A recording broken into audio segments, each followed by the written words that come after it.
মুসলিমের প্রতি মুসলিমের উদারতা এবং তার মুআমালাত অর্থাৎ লেনদেন, অর্থাৎ একজন মুসলিম আর একজন মুসলমানের প্রতি কতটুকু একজন মুসলিম আর একজন অমুসলিম অর্থাৎ বিধর্মী লোকের প্রতি কতটুকু উদারতা রাখতে পারে, তার সাথে কিভাবে কথাবার্তা বলবে, আচার ব্যবহার করবে, বন্ধুত্ব করবে, লেনদেন করবে এবং কোন ক্ষেত্রে তাদের সাথে সম্পর্ক রাখাটা জরুরি, তাদের জিম্মাদার দেওয়া জরুরি, আবার কোন ক্ষেত্রে তাদের থেকে সতর্ক থাকা, তাদের থেকে সম্পর্ক ছেদ করা জরুরি।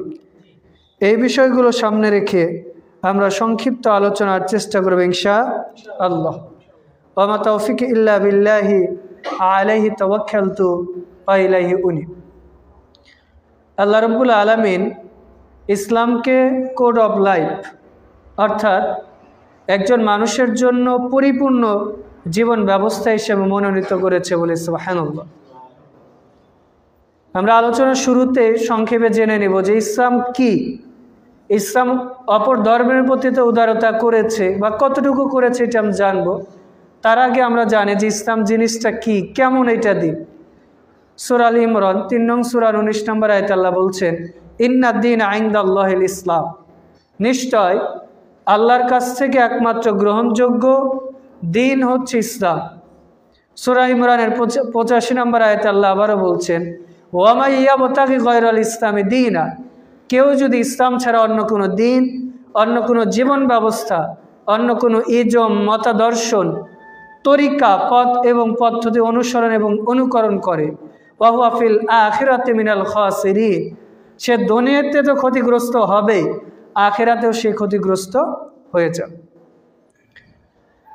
কেউ যদি মনে করে যে আমি ইসলামটা শুধুমাত্র ধর্মীয় ক্ষেত্রে মানব, শুধুমাত্র পারিবারিক ক্ষেত্রে মানব, কিন্তু আমি বৈশ্বিক ক্ষেত্রে, রাজনৈতিক ক্ষেত্রে, অর্থনৈতিক ক্ষেত্রে আমি ইসলামকে মানি না বা মানব না, তাহলে আল্লাহ রাব্বুল আলামিন সূরা বাকারা ২ নং সূরা ২০৮ নম্বর আয়াতে বলছেন, ইয়া আইয়ুহাল্লাযীনা আমানু, হে ঈমানদারেরা, উদখুলু ফিস-সিলমি কাফা, তোমরা ইসলামে পরিপূর্ণ প্রবেশ করো, ওয়ালা তাত্তাবিউ খুতুওয়াতিশ শাইতান, আর ইসলামে প্রবেশ করতে যে কিছু ইসলামের বিধান মানবে, কিছু সামাজিক বিধান মানবে, কিছু রাষ্ট্রীয় বিধান মানবে, যেটা আল্লাহ করতে বলে নাই, রাসূল করতে বলে নাই, ইসলাম করতে বলে নাই, এই জাতীয় কেউ যদি কিছু করে তাহলে এই ব্যক্তি শয়তানের পদাঙ্ক অনুসরণ করবে।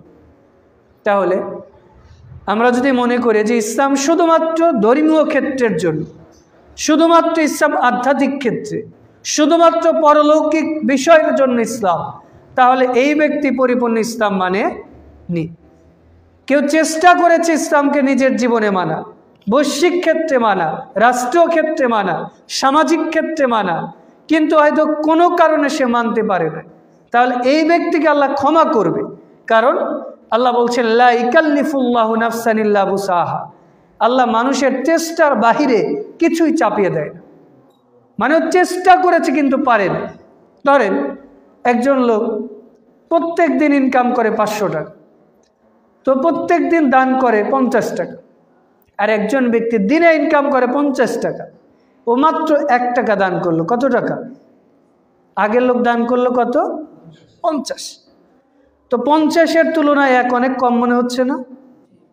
কিন্তু আপনি যদি ওই ১০০ টাকার হিসাব করতে যান, তাহলে ১ টাকায় সে চেষ্টার পরে সর্বাত্মক চেষ্টা করে ওই ১ টাকা দিয়েছে, তার মানে আল্লাহ দেখবেন ওর সংখ্যা না, ওর চেষ্টা কতটুকু।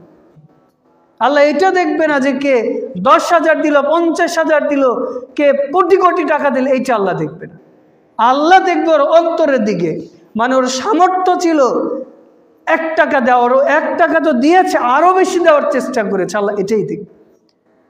কিন্তু একজনের সামর্থ্য ছিল ১০০ টাকা, ও দিয়েছে ৫০ টাকা, ৭০ টাকা, ও চাইলে আরো বেশি দিতে পারত। তার মানে আল্লাহ এইটাই দেখবে যে কে চেষ্টা বেশি করেছে। কারণ সারা দুনিয়ার মানুষ আমরা যে দিন রাত ২৪ ঘন্টা আল্লাহর ইবাদত করি, আল্লাহর যাররা পরিমাণ আমরা উপকার করতে পারি না। আবার সারা দুনিয়ার লোক যদি আমরা বেদিন হয়ে যাই, আল্লাহর কোনো ক্ষতি হবে না। কারণ আল্লাহ হচ্ছে মালিকুল আমলাক, সারা জাহানের মালিক। আমরা ইবাদত করলেও আল্লাহ, না করলেও আল্লাহ। যদি ইবাদত করি আল্লাহর কোনো লাভ নেই, কারো লাভ? এই যে সালাত আদায় করি, এটা আল্লাহর লাভ না আমার লাভ? এতে কি ধরনের লাভ আছে? দুনিয়াবি, আমি শারীরিকভাবে সুস্থতা বা বিভিন্ন রোগ জীবাণু থেকে বেঁচে যাচ্ছি অজু করার মাধ্যমে, সালাতের মাধ্যমে, আর পরলৌকিক জাহান্নাম থেকে বেঁচে যাচ্ছি। প্রত্যেকটা ইবাদত, সেটা রাসূলের কোনো লাভ নেই, আল্লাহর কোনো লাভ নেই, প্রত্যেকটার লাভ যে করবে তার। সুবহানাল্লাহ। তো দেখেন, তাহলে ইসলাম চেষ্টা করতে হবে জীবনের সর্বক্ষেত্রে মানা। কারণ সূরা মাইদার 3 নম্বর আয়াতে আল্লাহ বলছেন, আলী ইয়াউমু, আজকে রাদিতু লাকুম ইসলামা দীনা, আমি তোমাদের জন্য ইসলামের উপর সন্তুষ্ট হয়ে গেলাম, ইসলামকে পরিপূর্ণ করলাম, তোমাদের একেবারে সম্পূর্ণ পরিপূর্ণ জীবন ব্যবস্থা হিসাবে মনোনীত করলাম বলি সুবহানাল্লাহ। সহিহ মুসলিমের 39 নম্বর হাদিস, বুখারীর 39 নম্বর হাদিস, রাসূল সাল্লাল্লাহু আলাইহি ওয়াসাল্লাম বলছেন, ইন্নাদ দীনা ইসলাম, নিশ্চয় দিন হচ্ছে সহজ। ইসলাম কেমন? ইসলাম হচ্ছে সহজ দিন। তো এইবার প্রশ্ন আসতে পারে যে তাহলে ইসলাম কি আর মুসলিম কি? কারা ইসলাম মানে আর মুসলিম কারা? মূলত ইসলাম অর্থ হচ্ছে আত্মসমর্পণ করা, নিজের ইচ্ছা আকাঙ্ক্ষাকে আল্লাহর সামনে সঁপে দেওয়া। ইসলামের শরীয়তের পরিভাষায় শরীয়তের সমস্ত হালাল এবং হারামকে আল্লাহর দেওয়া বিধান বলে মেনে নেওয়া, হারাম থেকে দূরে থাকাকেই মুসলিম বলে। ইসলাম মানে হচ্ছে আত্মসমর্পণ করা, আর মুসলিম মানে আত্মসমর্পণকারী। মানে যে ইসলাম মেনে নিয়েছে এবং নিজের সমস্ত আশা আকাঙ্ক্ষা ইচ্ছা সব কিছু আল্লাহর সামনে সঁপে দিয়েছে, সেই হচ্ছে মুসলিম। কিন্তু আমরা কাকে মুসলিম মনে করি? যার নাম আব্দুল্লাহ, শহীদুল্লাহ, আব্দুর রহমান, এই যে নাম, অথবা আমার দাদা মুসলিম ছিল, আমার আব্বা মুসলিম ছিল, আমিও তো মুসলিম না। কিন্তু আল্লাহর কাছে মুসলিম ওই ব্যক্তি যে তার জীবনের সব আশা আকাঙ্ক্ষা আল্লাহর সামনে সঁপে দিয়েছে। ও ব্যবসা বাণিজ্য করে, হালাল এবং হারাম দুইটাই অপশন আছে, কিন্তু আল্লাহর সামনে ওর মাথা নত করেছে। তার মানে দুনিয়ার সব মানুষ হারাম ব্যবসা করলে ও করবে না। দুনিয়ার কেউ সালাত আদায় করে না, কিন্তু যে মুসলিম ও দেখবে কেউ আদায় করুক না করুক, আমি তো আল্লাহর সামনে মাথা সঁপেছি, অতএব আমি সালাত আদায় করব। তো মুসলিম হচ্ছে ওই ব্যক্তি, এমনকি সারা দুনিয়ার সব মানুষও যদি কাফের হয়ে যায়, মুশরিক হয়ে যায়, একজন ব্যক্তিও যদি আল্লাহর সামনে তার মাথা নত করে, তাহলে এই একজন ব্যক্তি হচ্ছে জামাত। সুবহানাল্লাহ। এমনকি এই একজন মুসলিমের কারণে আল্লাহ পৃথিবীকে ধ্বংস করবেন না। আবারও, পৃথিবী তখনই ধ্বংস হবে যখন দুনিয়াতে প্রকৃতপক্ষে ইমানদার, প্রকৃতপক্ষে মুসলিম না থাকবে, তখনই আল্লাহ পৃথিবী ধ্বংস করবে। সহিহ মুসলিমের হাদিস, রাসূল সাল্লাল্লাহু আলাইহি ওয়াসাল্লাম বলছেন, লা তাকুমুস সা হাত্তা ইয়াকুলু ফিল আরদি আল্লাহু আল্লাহ, আই লা ইলাহা ইল্লাল্লাহ। ততক্ষণ কিয়ামত হবে না যতক্ষণ পৃথিবীতে আল্লাহু আল্লাহ অর্থাৎ লা ইলাহা ইল্লাল্লাহ বলার মতো লোক থাকবে, ততক্ষণ কিয়ামত হবে না। আচ্ছা বলেন তো, এই বাক্যটা কারা বলে? মুসলিম বলে, কাফের বলে, মুশরিক বলে, না কারা বলে? কারা বলে? মুসলিম। তার মানে লা ইলাহা ইল্লাল্লাহ যতদিন মানুষ বলবে অন্তর থেকে, সাদিকান মিন কলব, ততদিন কিয়ামত হবে না। তার মানে যখন না বলবে তখন কি হবে? পৃথিবী ধ্বংস হবে। তার মানে এই পৃথিবী ধ্বংস থেকে বেঁচে আছে একমাত্র মুসলিমদের কারণ। এই মুসলমানরা যতদিন তার ঈমান নিয়ে, তার তাহজিব তামাদ্দুন নিয়ে জেগে থাকবে, বেঁচে থাকবে, ততদিন কিয়ামত আল্লাহ পৃথিবীতে দিবেন না। তো যাই হোক, আমরা জানলাম যে ইসলাম পরিপূর্ণ জীবন ব্যবস্থা, আর মুসলিম হচ্ছে ওই ব্যক্তি যে দুনিয়ার সব কিছু আল্লাহর সামনে সঁপে দিবে। ওর নাম যাই হোক না কেন, ওর নাম ডোনাল্ড ট্রাম্প হোক, বিল গেটস হোক, রাধা হোক, কৃষ্ণ হোক, যাই হোক না কেন, ওর নাম যেটা হোক এটা ম্যাটার না, কিন্তু ওর ঈমান আছে কিনা, আল্লাহর প্রতি তাওয়াক্কুল আছে কিনা, তবে নাম ভালোটা রাখা উচিত। কারণ কিয়ামতের দিন আল্লাহ রাব্বুল আলামিন মানুষের সুন্দর নাম ধরে ডাকবে। তো এই জন্য নামের ক্ষেত্রে সুন্দর নাম যাচাই বাছাই করা উচিত। যাই হোক, তো রাসূল ইসলাম বললেন যে ইসলাম হচ্ছে সহজ। অতএব তোমরা মধ্যম পন্থা অবলম্বন করো। মধ্যম পন্থা বলতে কি? ইসলামের যে বিধিবিধান রয়েছে এগুলো মেনে চল।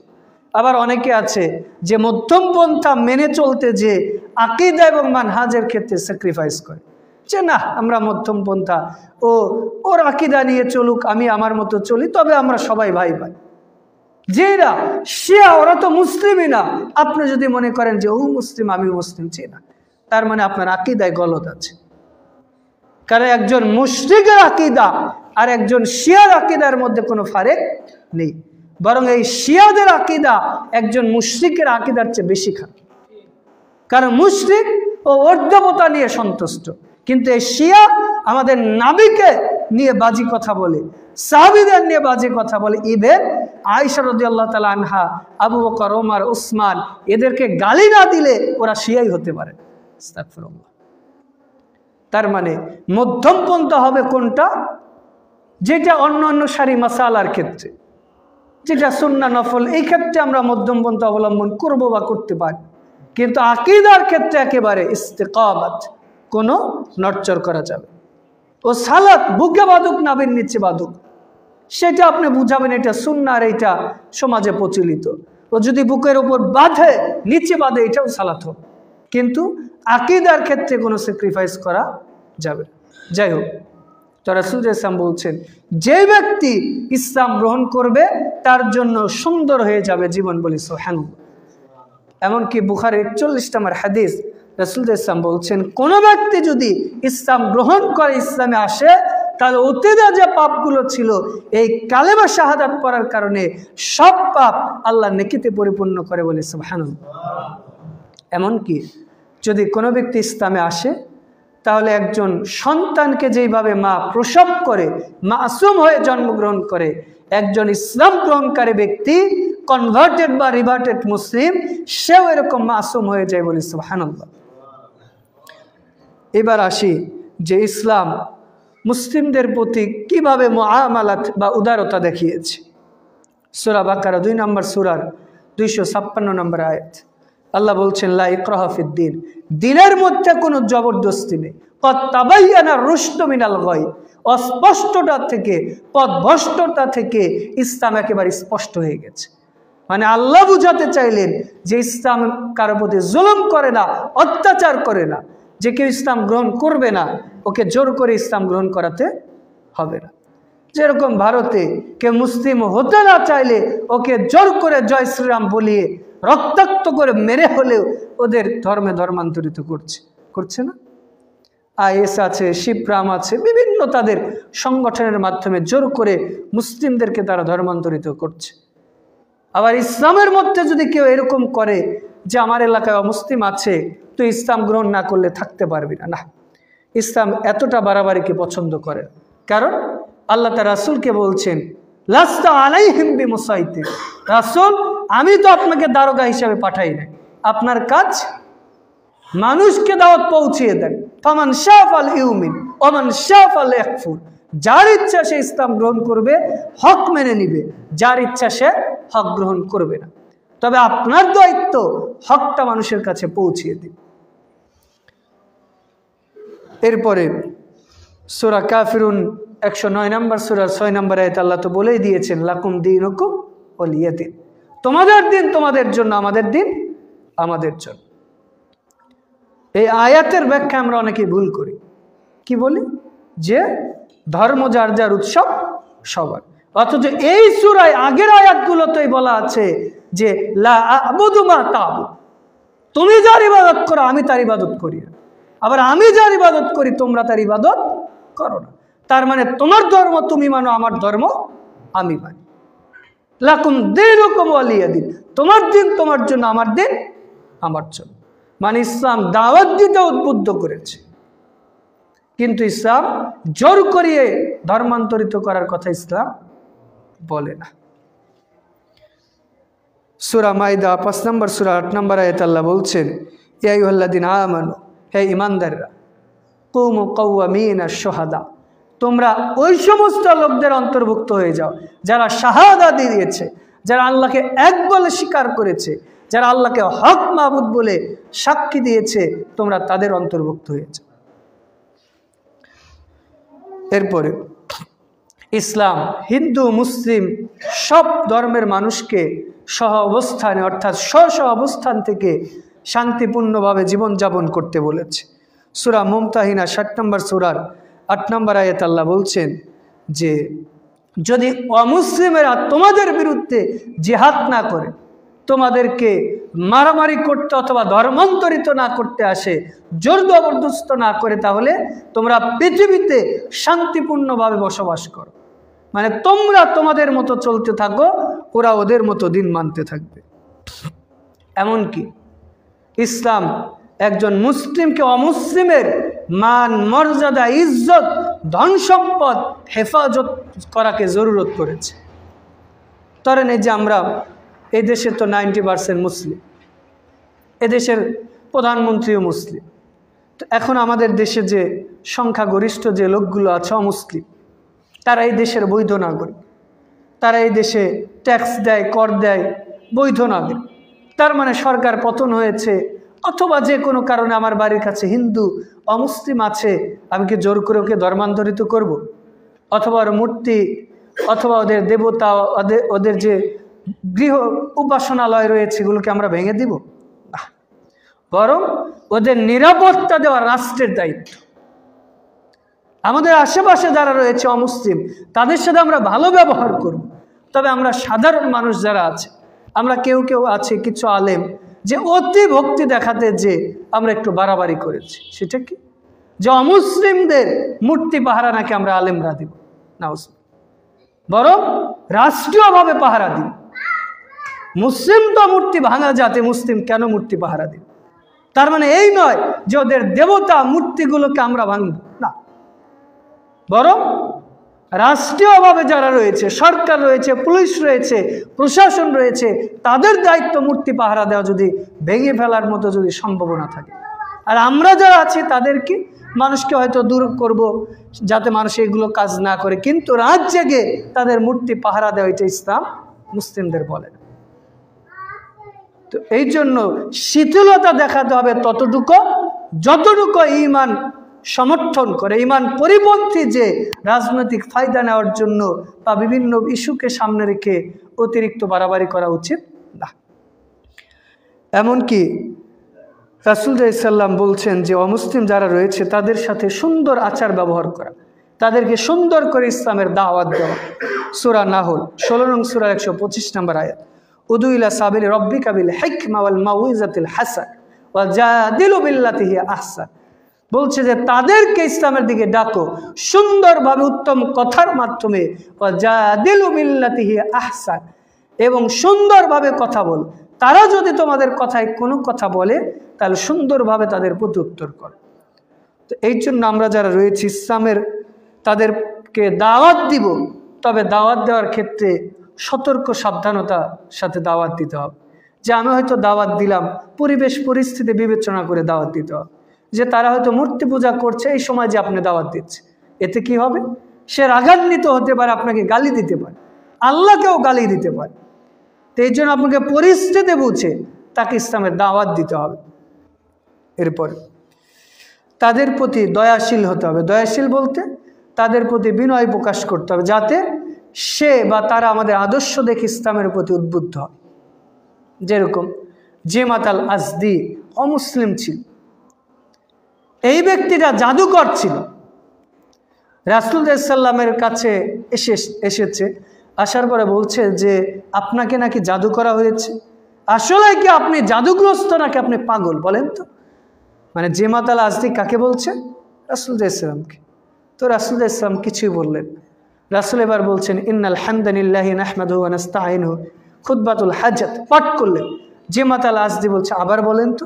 রাসূল আবার রিপ্লাই করলেন, 3 বার বলেছে। বলার পর জেমাত আল আজদি এইবার বলছে যে আল্লাহর কসম করে বলছি, আমি অনেক জ্যোতিষীর জাদু দেখেছি, জাদুকরের জাদু দেখেছি, অনেক কবি সাহিত্যিকের অনেক সাহিত্য দেখেছি, কবিতা দেখেছি, কিন্তু আজকে যে কথা শুনলাম এই কথাটা সমুদ্রের তলদেশে তরঙ্গ সৃষ্টি করেছে, একেবারে আসমান পর্যন্ত পৌঁছে গেছে।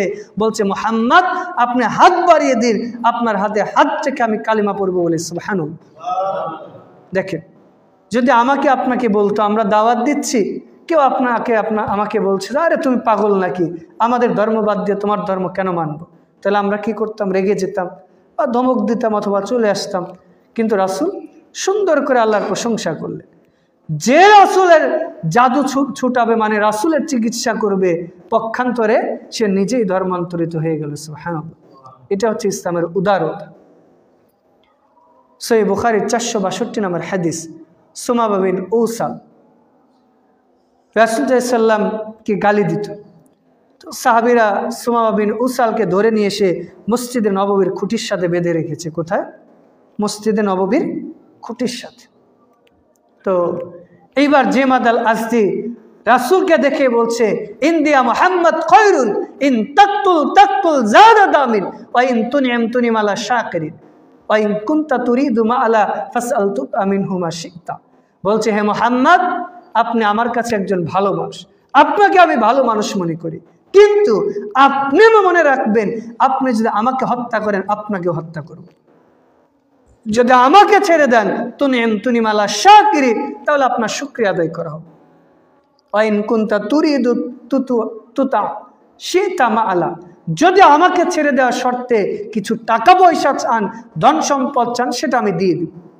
চিন্তা করেছেন যে রাসূল ধরে নিয়ে এসেছে, এরপরে কি বলছে যে আমাকে যদি হত্যা করেন আপনাকেও, মানে প্রথমেই রাসূলকে থ্রেট দিচ্ছে, যদি হত্যা করেন আপনাকে উল্টা হত্যা করা হবে, যদি ছেড়ে দেন ভালো শুকরিয়া আদায় করা হবে, যদি টাকা পয়সা চান, ধন সম্পদ চান, নারী বাড়ি গাড়ি চান, এটাও দিব। রাসূল ইসলাম কিছুই বললেন না।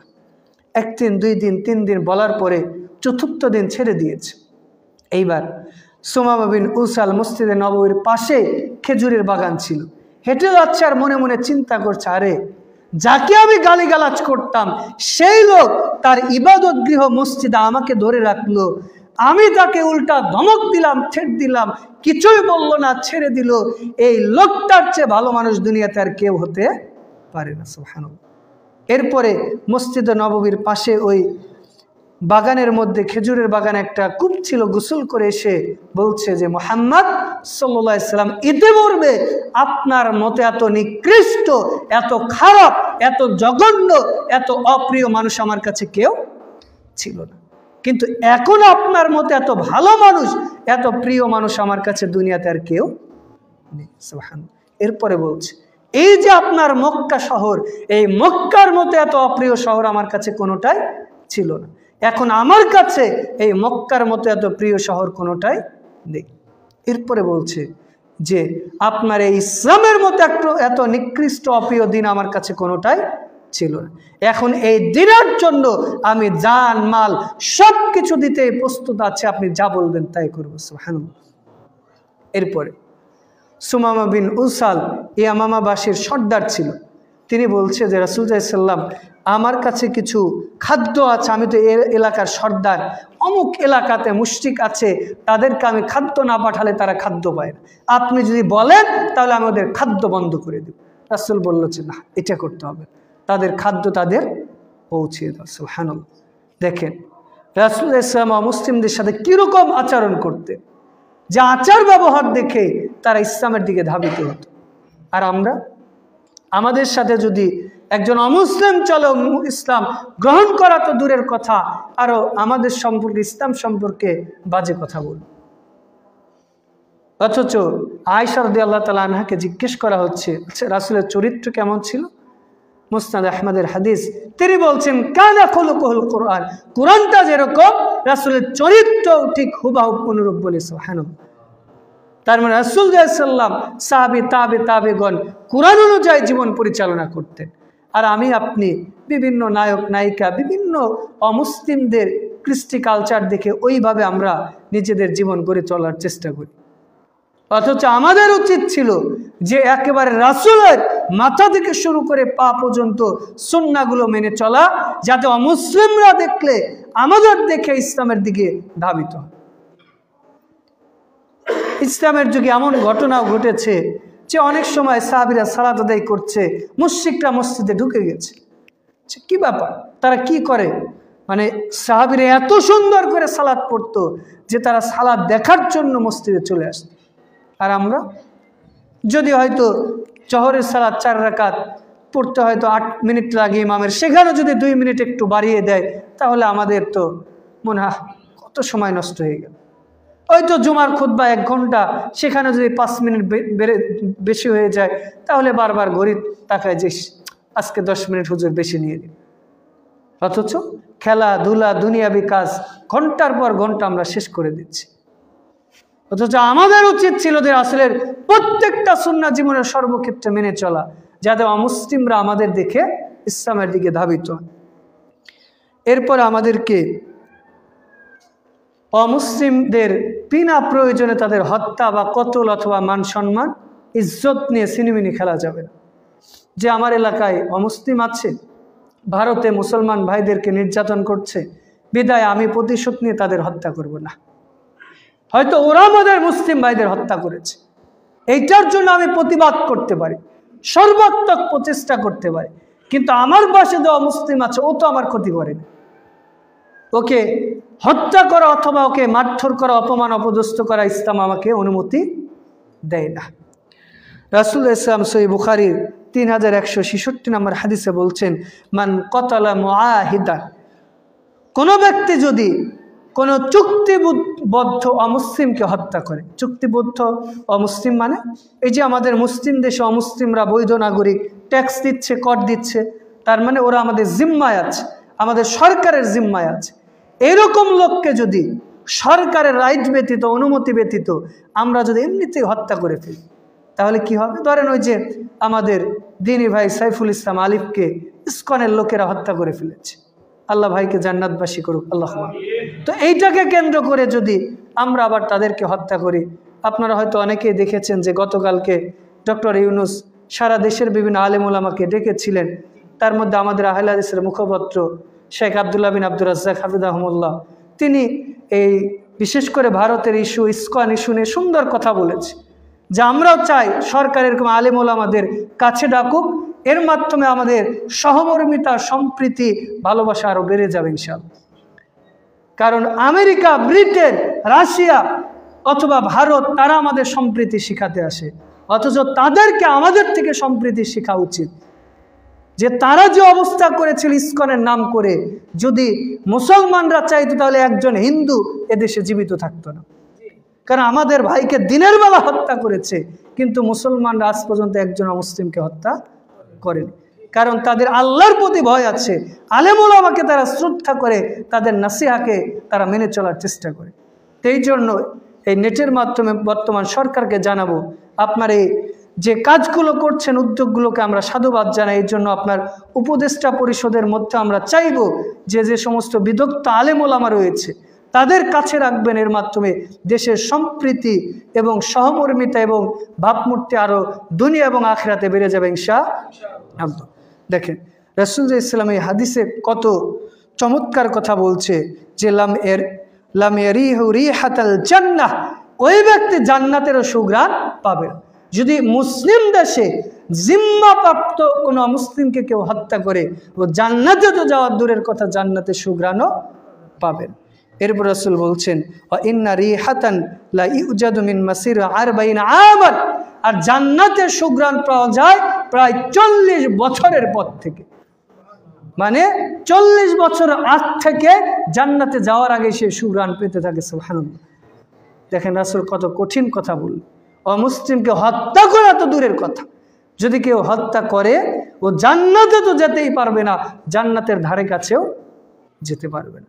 তো এই জন্য অমুসলিম যারা রয়েছে তাদের সাথে আমাদের উচিত যে সহমর্মিতা, ভালোবাসা পোষণ করা। তবে সূরা মাইদা 5 নম্বর সূরা 51 নম্বর আয়াতে আল্লাহ বলছেন, লা তাত্তাখিদুল ইয়াহুদ ওয়ান নাসরা আউলিয়া বা'দুহুম আউলিয়া, যারা অমুসলিম রয়েছে তাদেরকে তোমরা বন্ধু হিসাবে গ্রহণ করো, তবে অন্তরঙ্গ বন্ধু হিসাবে না।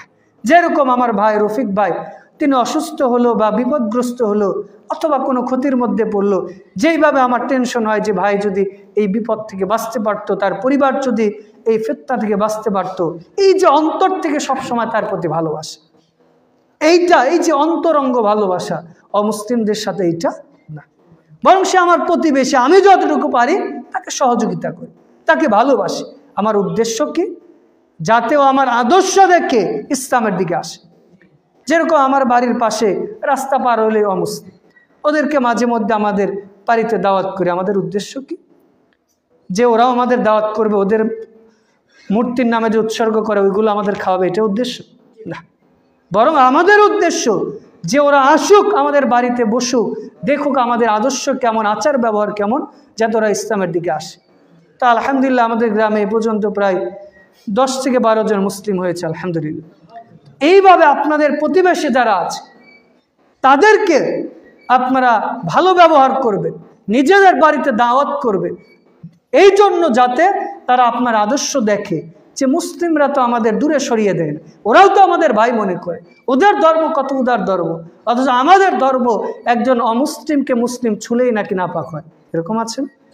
হিন্দুরা মনে করেন যে আমাদের এলাকাতে মাঝে মধ্যে দেখি একজনকে দেখতাম, সে মারা গেছে হিন্দু, যে রাস্তা দিয়ে হেঁটে যেত, যদি মুসলমানের ছায়া লাগতো আবার গোসল করে আসতো। মানে ওর বাড়িতে যদি কোনো জামা কাপড় থাকতো, আমরা তো ছোটবেলা যেতাম, খেলতে খেলতে যদি লেগে যেত ওই কাপড় আর পরিধান করতো না, আবার ধুয়ে এরপর ওই যে তুলসী পাতার পানি ছিটিয়ে তারপরে বাড়িতে উঠত। দেখেন তাদের ধর্ম কতটা তাদের একেবারে নিজেদের গণ্ডির মধ্যে রেখেছে। আর ইসলাম একজন অমুসলিমকে মসজিদা পর্যন্ত নিয়ে এসেছে বলে সুবহানাল্লাহ। তো এই জন্য বলি যে পৃথিবীর বুকে ইসলামের মতো এত শান্তি, এত উদার ধর্ম আসেনি বা আসবে না। তবে উদারতা মানে এই নয় যে আপনি ওর দেবতা পূজা যাবেন, ওর মূর্তি পূজায় যাবেন, এইটা। উদারতা অর্থ এইটা, ওর বিপদ আপদে আপনি সহযোগিতা করবেন, আপনার যতটুকু সামর্থ্য আছে তাকে ভালোবাসবেন, তাকে কাছে টানবেন, তবে তাদের ধর্মীয় উৎসবে আমাদের যেতে হবে না। আবার অমুসলিমদের যে দেবদেবতা রয়েছে তাদেরকে গালিগালাজও করা যাবে না। যে আপনি বললেন এই তোর রামায়ণ কৃষ্ণ এরা খারাপ, এই করেছে ওই করেছে, রাম কৃষ্ণর সাথে এই করেছে ওই করেছে, এগুলো বলা যাবে কেন? আপনি যখন গালি দিবেন যে তোর রাধা কৃষ্ণ এই করেছে, মামির সাথে এই করেছে ওই করেছে, তখনও আবার উল্টা মুহাম্মদ সাল্লাল্লাহু আলাইহি ওয়াসাল্লামকে গালি দিবেন, আল্লাহকে গালি দিতে পারেন? তো এই জন্য আপনি উদু ইলা সাবিল রাব্বিকা বিল হিকমা, কৌশলের সাথে সুন্দর করে ওগুলো স্ক্রিপ্ট করে ওদের দিনের যে ভালো বিষয়গুলো আছে সেগুলো বলেন। ওই যে ডক্টর জাকির নায়েক সুন্দর করে ওদের আর আমাদের মধ্যে যেগুলো মিল আছে উপস্থাপন করে, আপনিও চেষ্টা করেন যে তাদেরকে এই জিনিসগুলো উপস্থাপন করতে। এর মাধ্যমে কি হবে? পরস্পরের সম্প্রীতি, মহাব্বত, ভালোবাসা বৃদ্ধি পাবে ইনশাআল্লাহ। খুতবার শেষ পর্যায়ে এসে যে ইসলাম কোনো সময় জুলুম করাকে উদ্বুদ্ধ করে না। কোনো অমুসলিম আপনার প্রতি জুলুম করতেই পারে, আপনাকে মারধর করেছে, খারাপ কথা বলেছে, সেটা যেইটাই করুক, আপনি উল্টো তার প্রতি জুলুম করতে পারবেন না। কারণ রাসূল ইসলাম বলছেন দুলমাতু ইয়াউমুল কিয়ামাহ, জুলুম হবে কিয়ামতের দিন অন্ধকার। ও হয়তো আমার ভাই আলিফকে হত্যা করেছে, আমার উচিত যে রাষ্ট্রীয়ভাবে সহায়তা নিয়ে আমার যতটুকু সামর্থ্য আছে প্রতিবাদ গড়ে তোলা, যে এরপরে যাতে আমার কোনো ভাইকে হত্যা না করতে পারে। কিন্তু আমি আপনি যদি উল্টা শক্তি প্রয়োগ করে ওদের হত্যা করি, তাহলে এতে দেশের মধ্যে একটা অরাজকতা সৃষ্টি হয়ে যায়। তো এই জন্য যারাই আছে আপনাদের প্রতি নসিহা যে অমুসলিমদের সাথে সবসময় ভালো ব্যবহার করবে, সেটা লেনদেনের ক্ষেত্রে হোক, পারিবারিক ক্ষেত্রে হোক, অর্থনৈতিক ক্ষেত্রে হোক, বরং আপনি এমন আচার ব্যবহার করবেন যাতে সে আপনার প্রতি উদ্বুদ্ধ হয়, আপনাকে ভালোবাসে, আপনার কাছে আসে। যেরকম আমার গ্রামে অমুসলিম আছে, ওদের সাথে আমি বসে, আমার অনেক ক্লাসমেট আছে, মাঝে মধ্যে ওরা ফোন দেয়, কথাবার্তা বলে। আমার উদ্দেশ্য কি? যে কোনো সময় আমি সময় পেলে ওদেরকে আমি ইসলামের দাওয়াত দিব। মাঝে মধ্যে আমি বলি, আবার অনেক সময় আমার মা আছে, তাকে দিয়ে ওদের ইসলামের দাওয়াত দেয়। তো ফামান শাআ ফালইউমিন, ওর ইচ্ছা হলেও গ্রহণ করবে, না হলে না করবে। কিন্তু ওদের গালিগালাজ করতে যাবেন, ওরা যেটা করবে আপনি সেটা করতে যাবেন, ওদের ধর্মীয় উৎসবে আপনি যাবেন না। আবার জোর জবরদস্ত করে আপনার ধর্মে, মানে আপনার উৎসবে ওকে নিয়ে আসবেন না। আপনার কাজ তাকে ইসলামের সৌন্দর্যটা উপস্থাপন করা। কারণ আপনি এই হাদিসটা মনে রাখবেন, সহিহ বুখারীর 3484 এবং 85 নম্বর হাদিস। ইসলামের সবচেয়ে যে ব্যক্তিটা মুহাম্মদ সাল্লাল্লাহু আলাইহি ওয়াসাল্লামকে বেশি সহযোগিতা করেছিলেন, খাদিজা রাদিয়াল্লাহু তাআলা আনহার পরে তিনি কে? তার চাচা আবু তালিব। তিনি কি মুসলিম হয়েছিলেন? আমার তো মনে হয় আমার আপনার চেয়ে আবু তালিব রাসূলকে অনেক সহযোগিতা করেছিল, অনেক ভালোবেসেছিল। ইসলামের জন্য এমন কোনো কাজ নাই যে সে করেন। যখন আবু জাহেল, উতবা, সাইবা সহ অনেকে রাসূলুল্লাহ সাল্লাল্লাহু আলাইহি ওয়াসাল্লামকে মারধর করবে একঘরে করে রেখেছিল, কেউ কথা বলতো না, অথবা রাসূলুল্লাহ সাল্লাল্লাহু আলাইহি ওয়াসাল্লামের সাথে যুদ্ধ করতে চেয়েছিল, তখন আবু তালিব বলেছিল যে কে আছো, আমি মুহাম্মাদের সামনে দাঁড়িয়েছে, আসো যে মুহাম্মাদকে হত্যা করো, মুহাম্মাদের গায়ে হাত তুল। দেখেন একজন অমুসলিমকে দিয়ে আল্লাহ ইসলামের কত উপকার করেছে। সহিহ বুখারী 3485 নম্বর হাদিস, রাসূলুল্লাহ সাল্লাল্লাহু আলাইহি ওয়াসাল্লাম যখন তার চাচা মারা যাবেন তখন বলছে, চাচা আপনি অনেক উপকার করেছেন ইসলামে, শুধু লা ইলাহা ইল্লাল্লাহ বলেন ও আন্না মুহাম্মদ রাসূলুল্লাহ, এটা বলতে হবে, শুধু এইটা বলেন। তো আবু তালিব একবার মুহাম্মদ সাল্লাল্লাহু আলাইহি ওয়াসাল্লামের দিকে তাকাচ্ছে, একবার আবু উমাইয়ার দিকে তাকাচ্ছে। তো আবু উমাইয়া বা আবু জাহেল তারা ইশারা দিয়ে বলছে যে না না। তখন আবু তালিব ইসলাম গ্রহণ করতে চাচ্ছিল, কিন্তু যে একটা ইগো কাজ করে যে বাপদাদার ধর্ম আমি ছেড়ে দিব, তখন বলছে মুহাম্মদ আমি তোমাকে অনেক ভালোবাসি, কিন্তু বাপদাদার ধর্ম আমি ছাড়তে পারলাম না। এই যে আমাদের মধ্যে একটা ইগো কাজ করে, যে সমাজে এটা আছে, বাপদাদা করেছে, আমি এত বড় আলেম সারা জীবন করলাম, এটা ছেড়ে দিব, মানুষ কি বলবে, লোকজন কি বলবে, যে এত বড় হুজুর ভুল করতে পারে, যে কথার কথা আমি ইমামতি করতে যে আমার ওযু নষ্ট হয়ে গেছে, এখন আমি সালাত ছেড়ে দিয়ে বাইরে চলে গেলাম, আমি মনে করছি লোকে কি বলবে যে হুজুরের ওযু নষ্ট হয়ে গেল। এই যে ইগো কাজ করে, এই ইগোর কারণে কিন্তু মানুষ হকটা গ্রহণ করতে পারে। মানুষ দিন থেকে সরে যাওয়া অন্যতম একটা কারণ মানুষের ইগো কাজ করে, যে আমি এটা করব, আমার মতো মানুষ এই কাজ করব, আমার মতো মানুষ সালাতে দাঁড়িয়ে পায়ে পা মিলিয়ে দাঁড়াবো, ও তো একজন মিসকিন, ও তো মুচি, ওর পায়ের সাথে পা মিলিয়ে দাঁড়াবো না, এটা হয়। এই যে একটা ইগো কাজ করে, তো আবু তালিবেরও ইগো কাজ করেছে। তো যখন মারা গেছে রাসূলুল্লাহ সাল্লাল্লাহু আলাইহি ওয়াসাল্লাম আল্লাহর কাছে দোয়া করছে। সূরা কাসাসের 56 নম্বর আয়াতে আল্লাহ বলছেন, রাসূল আল্লাহর কাছে দোয়া করছে, সূরা তাওবা 113 নম্বর আয়াত, যে আল্লাহ আমার চাচাকে মাফ করে, এই জাতীয় কিছু বলছে। তখন আল্লাহ কোরআনে আয়াত নাজিল করে বলছে যে কোনো নবী বা মুমিনের পক্ষে উচিত নয় যে নিশ্চিত যে মুশরিক তার জন্য দোয়া করবে, হোক সে তার নিকটাত্মীয়, কিন্তু সে আসলেই তার আত্মীয় না। এরপরে সূরা কাসাসের 56 নম্বর আয়াতে আল্লাহ রাব্বুল আলামিন রাসূলকে বলছেন যে আল্লাহ যাকে ইচ্ছা তাকে হেদায়েত করেন, যাকে ইচ্ছা তাকে পথভ্রষ্ট করেন। রাসূল আপনি চাইলেই কাউকে পথ প্রদর্শন করতে পারেন না। চিন্তা করেন, আবু তালেব এত কিছু করলো কিন্তু আল্লাহ হেদায়েত দিল না। এইভাবে আল্লাহ অনেক সময় অমুসলিম দিয়েও ইসলামের উপকার করে থাকে। ওই যে রাসূল যখন হিজরত করলো, রাসূলকে পথ দেখিয়েছিল কারা? আবার রাসূলুল্লাহ ইসলাম বিভিন্ন সময় অমুসলিমদের কাছে বর্ম ধার দিয়েছে, বন্দুক রেখেছে, সহযোগিতা নিয়েছে বিভিন্ন ক্ষেত্রে। এমনকি রাসূলের যে একজন খাদেম ছিল, ছোট্ট বালক, ছোট্ট একজন বালক, সে অমুসলিম, অসুস্থ, মারা যাবে, রাসূল দেখতে গিয়েছে। তখন রাসূল ওই ছেলেটাকে বলছে যে অমুক তুমি ইসলাম গ্রহণ করো। তখন ছেলেটা একবার রাসূলের দিকে তাকায়, একবার মা বাবার দিকে যায়। তখন মা বাবা ইশারা দিল, যা বলে তাই কর। তো ছোট্ট বালকটা রাসূলের কথা শুনে ইসলাম গ্রহণ করলো, বলে সুবহানাল্লাহ। দেখেন আবু তালিব সারা জীবন ইসলামের জন্য খেদমত করলো, কিন্তু তার ঈমান গ্রহণ করার মতো সৌভাগ্য আসলো। এমনকি রাসূলুল্লাহ ইসলাম বলছেন আমি আল্লাহর কাছে দোয়া করেছিলাম এইটার উসিলায় সবচেয়ে জাহান্নামে যার শাস্তি কম হবে সে হচ্ছে আবু তালিব। তার শাস্তি কি? তাকে এমন একচোরা আগুনের জুতা পরানো হবে যার উত্তাপে তার মগজগুলো টকবক করে ফুটতে থাকবে। আস্তাগফিরুল্লাহ।